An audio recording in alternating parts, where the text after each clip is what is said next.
Hello everyone, welcome to one more new log.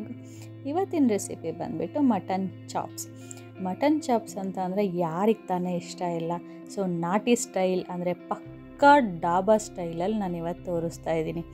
ಏನೇನು ಬೇಕು ಅಂತ ಅಂದರೆ ಇದು 1 kg ಅಷ್ಟು ಮಟನ್ಗೆ. ಇದಕ್ಕೆ 8 ರಿಂದ 9 ಐಟಮು, 1 ಇಡೀ ಬೆಳ್ಳುಳ್ಳಿ, 2 ಈರುಳ್ಳಿ, 1 ಇಂಚಷ್ಟು ಶುಂಠಿ, 1 ಟೊಮೊಟೊ, ಕೊತ್ತಂಬರಿ ಹಾಗೂ 10 ರಿಂದ 12 ಮೆಣಸಿನ್ಕಾಯಿ, ಲವಂಗ, ಚಕ್ಕೆ ಹಾಗೆ ಪುದೀನ.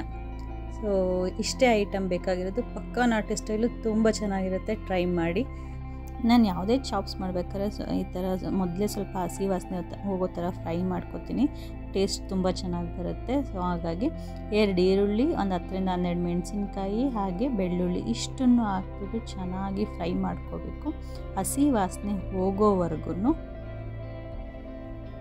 ಹಾಗೆ ಚಕ್ಕೆ ಲವಂಗನೂ ಕೂಡ ನಾನಿಲ್ಲಿ ಸ್ವಲ್ಪ ಫ್ರೈ ಮಾಡ್ಕೊತಾ ಇದ್ದೀನಿ. ಹಾಗೆ ಸ್ವಲ್ಪ ತುಪ್ಪ ಹಾಕೋತಾ ಇದ್ದೀನಿ. ಏನೊಂದು ಅರ್ಧ ಸ್ಪೂನ್ ಆರ್ 1 ಸ್ಪೂನ್ ಅಷ್ಟೇ ತುಪ್ಪ ಹಾಕೋತಾ ಇದ್ದೀನಿ.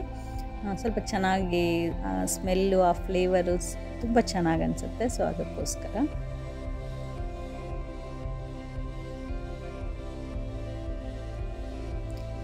ಅದು ಸ್ವಲ್ಪ ತಣ್ಣಗಾದ್ಮೇಲೆ ಎಲ್ಲನೂ ಸ್ವಲ್ಪ ಮಿಕ್ಸಿ ಜಾರ್ಗೆ ಹಾಕ್ಕೊಂಡ್ಬಿಟ್ಟು ಸಣ್ಣಕ್ಕೆ ರುಬ್ಕೊಳ್ಳೋಣ. ಸೊ ಶುಂಠಿ ಹಾಕೋತಾ ಇದ್ದೀನಿ, ಸ್ವಲ್ಪ ಕೊತ್ತಂಬರಿ ಸೊಪ್ಪು ಅಷ್ಟೇ, ಚಿಕ್ಕ ಬಟ್ಲಲ್ಲಿರೋ ಅಷ್ಟು ಪೂರ್ತಿ ಕೊತ್ತಂಬರಿ ಸೊಪ್ಪು ಹಾಗೆ ಪುದೀನ,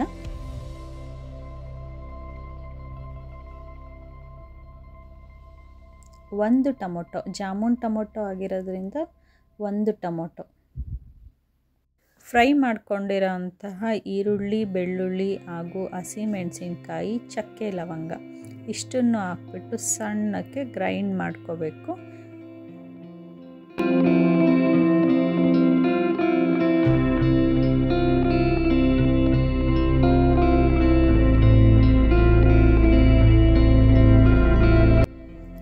ಒಂದು ಕುಕ್ಕರ್ ಇಟ್ಕೊಂಡಿದ್ದೀನಿ, ಅದಕ್ಕೆ ಸ್ವಲ್ಪ ಎಣ್ಣೆ ಹಾಕ್ಕೊಂಡೆ. ಸೊ ಎಣ್ಣೆ ಹಾಕ್ಕೊಂಬಿಟ್ಟು 1 kg ಅಷ್ಟು ಮಟನ್ ಹಾಕೋತಾ ಇದ್ದೀನಿ. ಅದ್ರನ್ನು ಹಸಿ ವಾಸನೆ ಹೋಗಬೇಕು ಅಂತ ಹೇಳಿಬಿಟ್ಟು ನಾನು ಯಾವಾಗಲೂ ಅಷ್ಟೇ ಫಸ್ಟೇ ಮಟನ್ ಹಾಕ್ಕೊಂಡು ಉಪ್ಪಲ್ಲಿ ಸ್ವಲ್ಪ ಹೊತ್ತು ಫ್ರೈ ಮಾಡ್ಕೊತೀನಿ. ಅದು ನೀರೆಲ್ಲ ಬಿಟ್ಕೊಡುತ್ತೆ. ಆ ನೀರೆಲ್ಲ ಹೋದ್ಮೇಲೆ ನಾನು ಆ ಖಾರ ಹಾಕ್ಕೋತೀನಿ. ಯಾಕೆ ಅಂತ ಹೇಳಿದ್ರೆ ಆಲ್ರೆಡಿ ನಾವು ಹಸಿ ವಾಸನೆ ಎಲ್ಲ ಹೋಗಿದೆ ಅದರಿಂದ. ಹಾಗಾಗಿ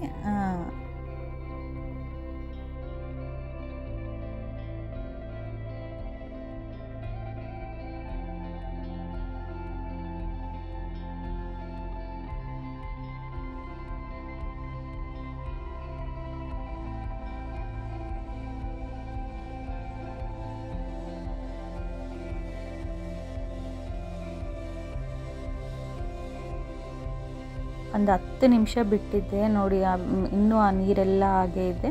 ಸೊ ಆ ನೀರೆಲ್ಲ ಖಾಲಿ ಆದಮೇಲೆ ನಾವು ರುಬ್ಕೊಂಡಿರೋ ಅಂಥದ್ದನ್ನು ಕುಕ್ಕರಿಗೆ ಹಾಕಿಬಿಟ್ಟು 2 ವಿಷಲ್ ಹಾಕ್ಸಿದ್ರೆ ಸಾಕು.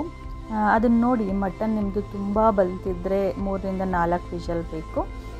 ಹಾಗೆ ಹಸಿ ಅಂದರೆ ಸ್ವಲ್ಪ ಎಳೆದಾಯಿತು ಅಂತ ಅಂದರೆ 2 ವಿಷಲ್ ಆದರೆ ಸಾಕು.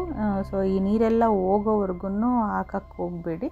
ಈ ನೀರೆಲ್ಲ ಹೋಗಿ ಒಂದು 10 ನಿಮಿಷ ಆದಮೇಲೆ ನೀವು ಅದನ್ನು ಹಾಕಿ ರುಬ್ಬಿರೋ ಅಂಥ ಮಿಶ್ರಣನ ಕೂಡ ಒಂದು 10 ನಿಮಿಷ ಚೆನ್ನಾಗಿ ಫ್ರೈ ಆಗಲಿ. ಫ್ರೈ ಆದಮೇಲೆ ನಾನು ಯಾವಾಗಲೂ ಹೇಳಿರೋ ಥರ, ಎಲ್ಲ ವಿಡಿಯೋದಲ್ಲೂ ಹೇಳಿರೋ ಥರ ಬಿಸಿ ನೀರನ್ನೇ ಉಪಯೋಗಿಸಿ ಮಟನ್ ಸಾಂಬಾರ್ಗಾಗಲಿ ಮಟನ್ ಚಾಪ್ಸ್ಗಾಗಲಿ ಎನಿ ನಾನ್ ವೆಜ್ಗೆ. ಸೊ ಹಾಗಾಗಿ ಇದನ್ನು ಹಾಕಿ ಒಂದು 10 ನಿಮಿಷ ಆದಮೇಲೆ ನಿಮಗೆ ಎಷ್ಟು ಬೇಕು ಅಂದರೆ ತುಂಬ ಗ್ರೇವಿ ಜಾಸ್ತಿ ಬೇಕು ಅಂದರೆ ಸ್ವಲ್ಪ ನೀರು ಜಾಸ್ತಿ ಹಾಕ್ಕೊಳ್ಳಿ, ಗಟ್ಟಿಗೆ ಬೇಕು ಅಂತ ಹೇಳಿದ್ರೆ ನೀರು ಕಡಿಮೆ ಹಾಕ್ಕೊಳ್ಳಿ. ನಾನು 2 ವಿಷಲ್ ಹಾಕಿಸ್ಕೋತಾ ಇದ್ದೀನಿ. ಚಪಾತಿಗೆ, ಅನ್ನಕ್ಕೆ, ದೋಸೆಗೆ ಎಲ್ಲದಕ್ಕೂ mutton chops is really very good taste. ನೋಡಿ ಆ ಟೆಕ್ಸ್ಚರ್ ಹೇಗೆ ಬಂದಿದೆ ಅಂತ, ತುಂಬ ಚೆನ್ನಾಗಿತ್ತು. ಪಕ್ಕಾ ನಾಟಿ ಸ್ಟೈಲ್, ಟ್ರೈ ಮಾಡಿ. ನಾನು ಇದರಲ್ಲಿ ಯಾವುದೇ ರೀತಿ ಮಸಾಲೆಗಳು ಯಾವುದೇ ರೀತಿ ನಾನು ಇದರಲ್ಲಿ ಹಾಕಿಲ್ಲ. ಹಾಗೆ ಶುಂಠಿ ಬೆಳ್ಳುಳ್ಳಿ ಪೇಸ್ಟು ಮನೆಯಲ್ಲೇ ಮಾಡ್ಕೊಂಡಿರೋ ಅಂಥದ್ದು, ಹಾಗೆ ಮಾಡ್ಕೊಂಡು ಫ್ರೆಶ್ಶಾಗಿ ಹಾಕಿದ್ರೆ ತುಂಬ ಟೇಸ್ಟ್ ಚೆನ್ನಾಗಿರುತ್ತೆ. ಯಾವುದೇ ರೆಡಿ ಮಿಕ್ಸ್ ನಾನು ಯೂಸ್ ಮಾಡಿಲ್ಲ. ಸೊ ಒಂದ್ಸತಿ ಟ್ರೈ ಮಾಡಿ, ಹೇಗಿತ್ತು ಅಂತ ಹೇಳಿ. ವಿಡಿಯೋ ಇಷ್ಟ ಆದಲ್ಲಿ ಪ್ಲೀಸ್ ಲೈಕ್ ಆ್ಯಂಡ್ ಸಬ್ಸ್ಕ್ರೈಬ್ ಅಂತ ಹೇಳ್ತೀನಿ. Thank you so much. ರುಚಿಯಾಗಿರೋ ಊಟ ಸವಿದಾಗ ನಿಮ್ಮ ಮನಸ್ಸಲ್ಲಾಗೋ ಖುಷಿ ಸದಾ ನಿಮ್ಮ ಮುಖದಲ್ಲಿರಲಿ. Thank you.